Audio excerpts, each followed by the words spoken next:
नमस्कार प्यारे साथियों, आप सभी लोगों का हमारे चैनल सौर करियर पढ़ में बच्चों बहुत-बहुत आप सभी लोगों का स्वागत है। बच्चों आज की इस कक्षा 12 की क्लास में हम लोग बच्चों लेकर के चलने वाले हैं विलयन नाम का जो चैप्टर चल रहा है बच्चों, उसके अंदर हमने विलयन की सांद्रता को खत्म कर दिया है। नॉर्मलता क्या होता है, फॉर्मलता क्या होता है, ये हमारे पास में सीरीज खत्म हो गई है। बच्चों अगर इससे संबंधित आप लोग न्यूमेरिकल देखना चाहते हैं तो न्यूमेरिकल वाली जो सीरीज है, हम लोग क्वेश्चन आंसर के साथ में सुबह 5 बजे की सीरीज के बच्चों लगा रहे हैं। उसको चल करके वहाँ पर देखते रहिए और वहाँ से न्यूमेरिकल उधर क्लियर करेंगे और इधर बच्चों हमारे पास में जितना खत्म हो रहा है ये हमारे पास में थ्योरेटिकल चैप्टर वाइज हमारे पास में खत्म हो रहा है। तो न्यूमेरिकल प्लस थ्योरी हमारे पास में दोनों चीजें खत्म हो रही हैं। एक भी चीज के लिए आपको दिक्कत और परेशानी का सामना बच्चों नहीं करना पड़ेगा। आज चलते हैं हम लोग अपनी आगे की क्लास को स्टार्ट करते हैं और शानदार बनाते हैं आज के सेशन को कि हमारे पास में और क्या क्या चीजें हो सकती हैं। बच्चों एक बात आप लोग ध्यान करके चलो, क्योंकि केमिस्ट्री के जो हमारे पास में ये वीडियो है आप लोगों को हफ्ते में एक दिन नहीं मिलेगी, नहीं तो रेगुलर आपको वीडियो मिलना स्टार्ट हो जाएंगी अब, ठीक है। तो चलिए बच्चों आज का हमारे पास में जो यहाँ से चल रहा है इसको टॉपिक को हम लोग देखते हैं कि बच्चों आज के बाद में हमारे पास में ये जो टॉपिक हमारे पास में है क्या चल रहा है। ध्यान देना डियर, आज का टॉपिक बच्चों हमारे पास में यहाँ पर चल रहा है कि विलेयता। बच्चों ध्यान दो, मैंने यहाँ से कहा कि विलेयता सॉल्युबिलिटी हमारे पास में क्या होती है, तो सॉल्युबिलिटी जो हमारे पास में होगा बच्चों इसे हम लोग क्या कहते हैं, तो इंग्लिश में क्या बोलेंगे बच्चों, सॉल्युबिलिटी बोलेंगे।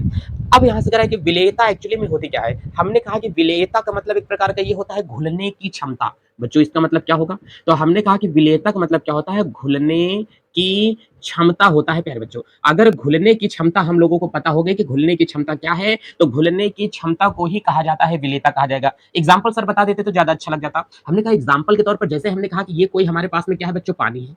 अगर मैंने यहाँ से माना कि ये हमारे पास में क्या होगा बच्चों, पानी होगा, और पानी की जो यहाँ से मात्रा हमारे पास में दे रहा है करके पानी एक लिमिट होनी चाहिए कि कितना पानी लिया गया है। तो अब यहाँ पर बच्चों हमको बोलेगा कि अगर ये हमारे पास में क्या होगा, पानी होगा, तो कि ये पानी एक प्रकार का बच्चों हमारे पास में काम किसका करता है, विलायक करता है।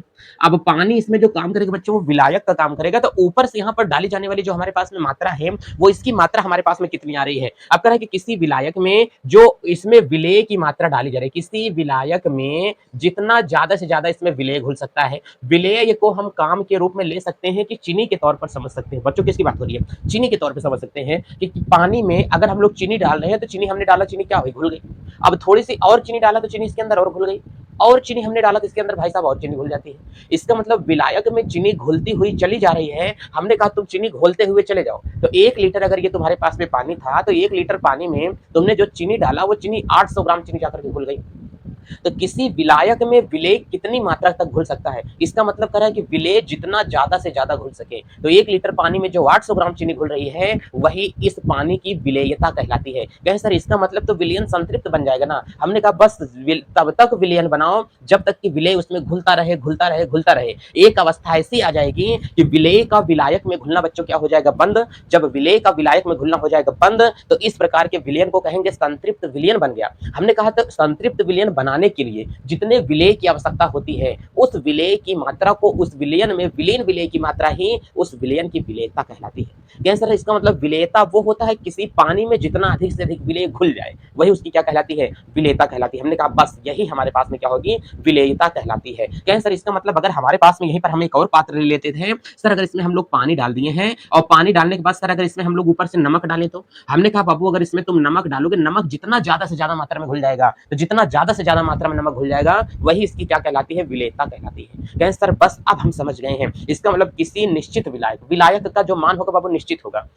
अब ऐसा थोड़ी है कि तुमने 1 लीटर पानी लिया उसमें 800 ग्राम चीनी डाला घुल गया, फिर तुमने चुपके से पानी और इसमें मिला लिया, पानी को तुमने 1.5 लीटर कर दिया, अब फिर घोल करके हमको दिखाओगे, कहोगे ये देखो भाई साहब फिर तो इसमें चीनी घुल रही है। हमने कहा सर आपने चोरी कर लिया है। कहें सर चोरी क्या कर लिया, हमने कहा इसमें तुमने विलायक की मात्रा में गड़बड़ी कर दी, क्योंकि विलायक की मात्रा पहले तुमने लिया था 1 लीटर, अब तुमने कितना ले लिया, 1.5 लीटर ले लिया है। तो वही कह रहा है कि निश्चित विलायक, किसी निश्चित विलायक में विलेय को जब घोला जाता है तो किसी निश्चित विलायक में विलेय की निश्चित मात्रा ही उस विलयन की विलेयता कहलाती है। इसका मतलब ये विलेयता होगी। तो विलेयता का मतलब किसी विलायक में कितना ज्यादा से ज्यादा विलेय घुल सकता है वही उसकी क्या कहलाती है प्यारे बच्चों, विलेयता कहलाती है। समझ गए डियर, इसका मतलब विलेयता तो सर हमको समझ गए किसी विलयन में जितनी ज्यादा से ज्यादा विलेय घुल सके वही उसकी क्या होगी, विलेयता होगी। अगर और ज्यादा मात्रा में चीनी घोलोगे तो इसमें बाबू चीनी घुलने वाली नहीं है, इसका मतलब और ज्यादा इसमें चीनी नहीं घुल सकती है। कहते हैं ना आगे सर एक सहने की क्षमता होती है, किसी इंसान को इतना, किसी इंसान से इतना ज्यादा न रूठ जाओ कि वह इंसान आपके बिना जीना सीख ले। किसी इंसान से बस इतना ही रूठा जाता है कि वो उसको आपकी तड़प लगे और आप अपनी गलतियों को मान करके वो दोबारा आपके पास में आ जाए। किसी से रहना, इसलिए कहते हैं ना कि किसी से इतना मत रूठ जाइए कि वो आपके लिए ना रहना सीखे, आपके बगैर वो रहना सीख ले।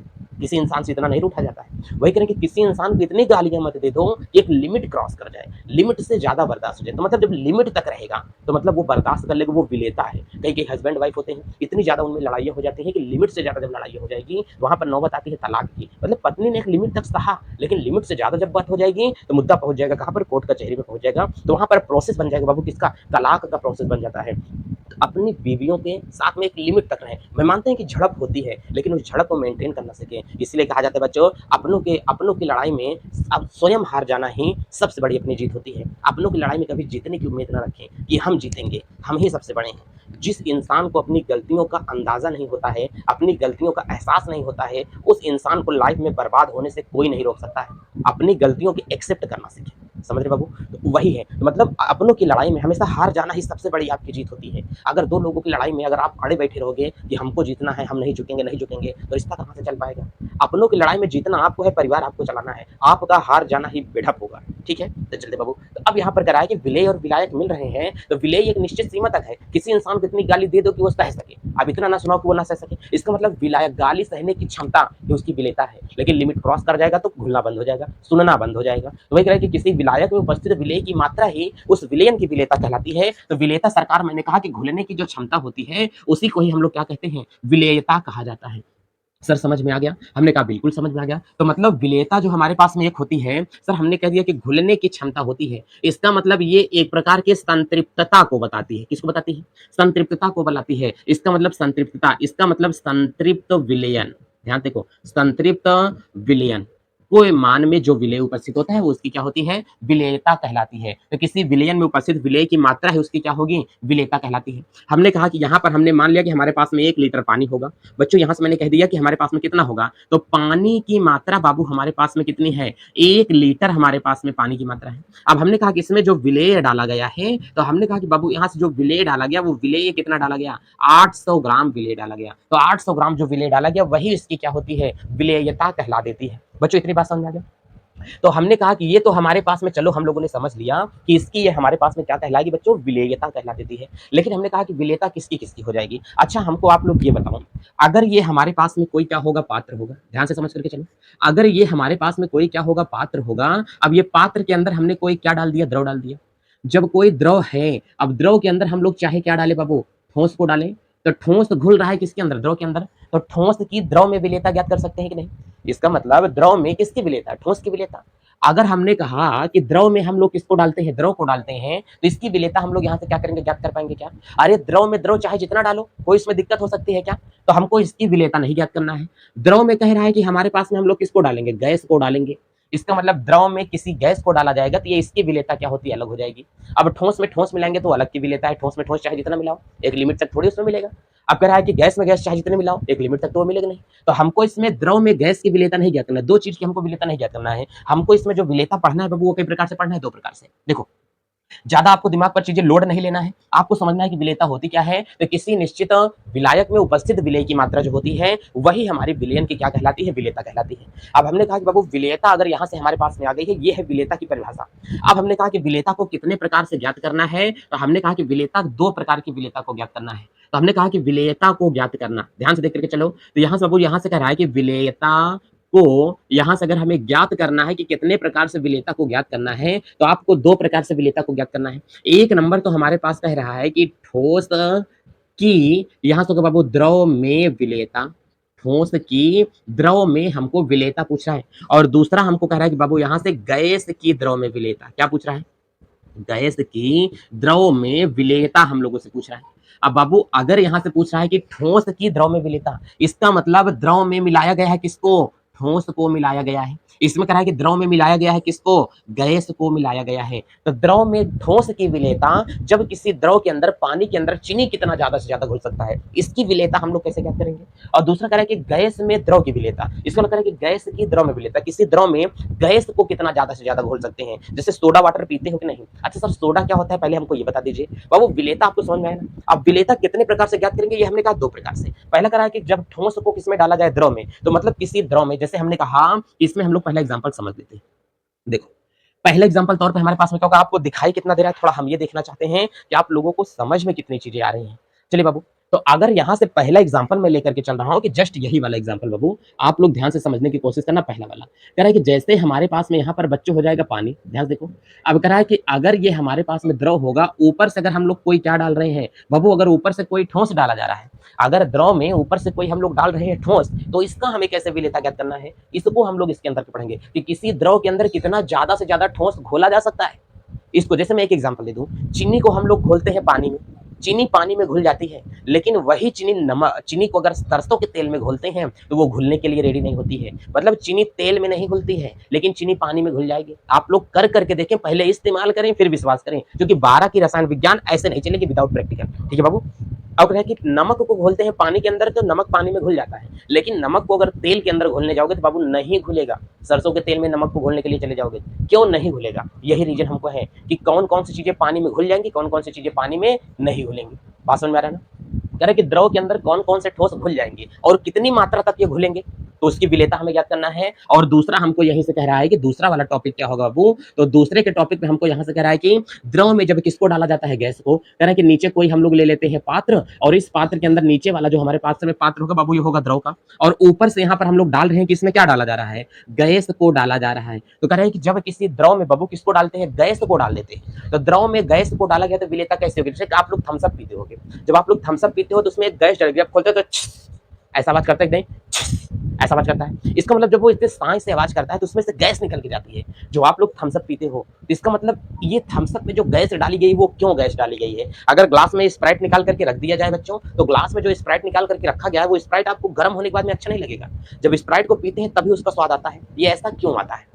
इन सब चीजों को हम इसके अंतर्गत क्या करेंगे, पढ़ेंगे बिना किसी दिक्कत और परेशानी के। पहली टॉपिक हमारे पास में क्या है, विलेयता किसे कहते हैं? किसी द्रव में, किसी विलायक में, किसी निश्चित विलायक में उपस्थित विलेय की मात्रा को ही क्या कहते हैं, विलेयता कहते हैं। कितना ज्यादा ज्यादा वो क्या है, विलेय हो सकती है। बात समझ में आ रहा है? पानी के अंदर चीनी घोलो, कितनी ज्यादा ज्यादा चीनी घुल सकती है, वही उसकी विलेयता है। पानी के अंदर निरमा घोलो, कितना ज्यादा ज्यादा वो घुल सकता है, वही उसकी क्या है, विलेयता है। पानी के अंदर रंग घोलो, कितना ज्यादा ज्यादा घुल सकता है, वही उसकी क्या है, विलेयता है। लेकिन पानी की एक निश्चित मात्रा होनी चाहिए, जैसे 1 लीटर 100 ग्राम 100 ml, ये उसकी क्या होनी चाहिए, निश्चित मात्रा होनी चाहिए। बाबू आज हम लोग यहाँ से हेडिंग देख करके चलते हैं। नेक्स्ट हमारे पास में जो हेडिंग होने जा रही है, ठोस की द्रव में क्या होती है, विलेयता, इसको हम लोग देख करके चलने वाले हैं कि ठोस की द्रव में विलेयता हमारे पास में क्या है। चलिए बाबू हम लोग दूसरी हेडिंग अपने पास में लेकर चलते हैं कि ठोस की द्रव में विलेयता हमारे पास में क्या होगी। दूसरी हेडिंग हम लोगों के पास में यहाँ से लगने चल रही है कि दूसरी हेडिंग हमारे पास में क्या हो सकती है। चलिए डियर बच्चों, अच्छा खासा आप लोग देखो, रिजल्ट आप लोगों को अच्छा खासा आना चाहिए, क्योंकि आप लोग पढ़ो ठीक तरीके से, केवल मेहनत आप लोग करो। मालूम है केवल आप लोगों को ज्यादा से ज्यादा 8 महीने की मेहनत है। अगर 8 महीने अच्छा सा आप लोग कंप्लीट कर लेते हो, 6 6 12 2 8, आप लोगों को फरवरी में पेपर जा रहा है, अगर अभी से आप लोग लेके चलते हो तो 8 महीने आपके पास में बच रहे हैं, और इस 8 महीने में केवल आपसे 2 चीजें मांगी जा रही हैं। घर पर बैठ करके पढ़ो, कूलर और पंखे की हवा में बैठ करके, एसी में बैठ करके केवल पेन और कागज की लड़ाई करनी है। परीक्षा को उसकी औकात दिखा देनी है कि परीक्षा बनाने वाले के हाथ कांपे कि हमने कि कितना सरल तरीके से क्वेश्चन तैयार किए गए हैं। आप परीक्षा में आपके आंसर लिखने की पेन की रफ्तार इतनी ज्यादा होनी चाहिए कि पड़ोसी में बैठे हुए व्यक्ति की पेन रुक जाए, तब समझ लेना आपका क्वेश्चन सही तरीके से लिखा रहा है। आपके क्वेश्चन की सॉल्व करने की स्पीड को देख करके वहां के लोग परेशान हो जाए। इतना शिद्दत के साथ में मेहनत करो, पंखे हवा की कूलर खा खा करके बढ़िया अच्छा खासा सभी सब्जेक्ट को कंप्लीट करो। आपको वो दिन रिजल्ट में लाना है, आपको अपना नाम कक्षा 12 में लेकर के आना है, स्कूल में आपका अपना नाम रोशन करना है, माँ बाप का सपना पूरा करना है। शिद्दत का साथ में एकदम बैठे रहो बाबू। इसमें हमारे पास में कह रहा है कि ठोस की द्रव में विलेयता, इसको हम लोग देख करके चलते हैं कि आज की हेडिंग हमारे पास में कह रहा है कि ठोस की द्रव में विलेयता। तो यहां से कह रहा है ठोस की द्रव में विलेयता। अब बाबू अगर यहां से होगा कि ठोस की द्रव में विलेयता हमारे पास में क्या हो सकती है, तो ठोस की द्रव में विलेयता हमको बस ये समझना है कि ठोस की द्रव में विलेयता क्या होती है। तो बच्चों हम लोग इसके लिए नेक्स्ट वाला वीडियो उठा लेते हैं। वीडियो ज्यादा लंबी नहीं होनी चाहिए, क्योंकि हम लोगों को सभी चीजों का क्या करना पड़ता है, ध्यान रखना पड़ता है। चलिए बाबू टेक केयर, नेक्स्ट वीडियो को नेक्स्ट वाले वीडियो हम लोग देख लेते हैं, इसी के बाद जस्ट वीडियो अपलोड हो जाएगा। अपना बच्चों ख्याल रखें, मेहनत अच्छी तरीके से करें, और इस गर्मी में जितना ज्यादा ज्यादा लिक्विड आप लोग खा सको, लिक्विड वगैरह उतना ज्यादा ज्यादा पियो। आम हो गया, पना हो गया बच्चों, जैसे कि कच्चे आम का पना हो गया, पक्के आम का पना हो गया बाबू, जितनी लिक्विड चीजें, जूस हो गई, जितना ज्यादा से ज्यादा पी सको उतना पियो। ज्यादा बहुत सॉलिड फूड से बच करके रहो, फास्ट फूड से बच करके रहो, ठीक है, मसाले वाली चीजों से बच करके रहो। और मसाला को तो अभी हाथ मत लगाना, मैंने आपको बताया है कि मसाला भी आपको नहीं खाना है, जब खाना होगा तो हम आपको बताएंगे, ठीक है। चलते बाबू, टेक केयर, अपना ख्याल रखें। अब क्या करें, छोटों को प्यार करें, बड़ों को सम्मान दें, अपना व्यक्तित्व इस प्रकार से बनाएं कि बाबू भारत में एक अच्छे नागरिक का निर्माण हो सके, और बच्चों महिलाओं का सम्मान करें। चलते हैं, जय भारत।